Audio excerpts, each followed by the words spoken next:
In this video, we are going to see that if you want to block downloads in Google Chrome so that you don't accidentally download any particular software that will cause issue later, or maybe you have sensitive information on your computer and you just don't want to accidentally download particularly anything in your laptop, or maybe it's for the organizational purposes where you want to restrict your employees or let's say students in your institute so that they don't download anything unnecessary. So what you can do is just click on the start menu and just write registry editor or edit it. Open this up. You can right click and click on run as administrator. If it asks you to allow this app to make changes to your device, click yes. Now we can make any changes here that I'm going to show you right now, but before making any changes in the registry editor, I recommend you to take the backup, and it's very simple to do. Just go to the file, click on export and give it a name of the registry files. Let's say you want to place it in documents or wherever you find necessary. Let's write registry backup, something like that.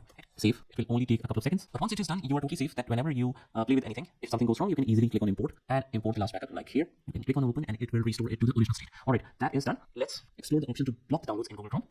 Now, what you need to do is just go to H key current user right here.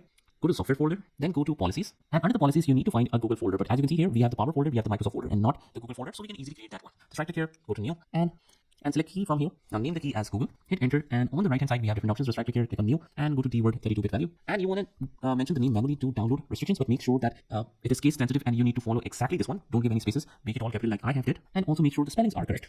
And hit enter. Just double click after that in the value that it is mentioned as 0. Just delete that, write 3, and keep the base to hexadecimal. That's pretty much it. Click OK, and that's all you have to do. So I hope you found this video helpful, and if you did, hit the like button and subscribe to our channel, and I will see you in the next one.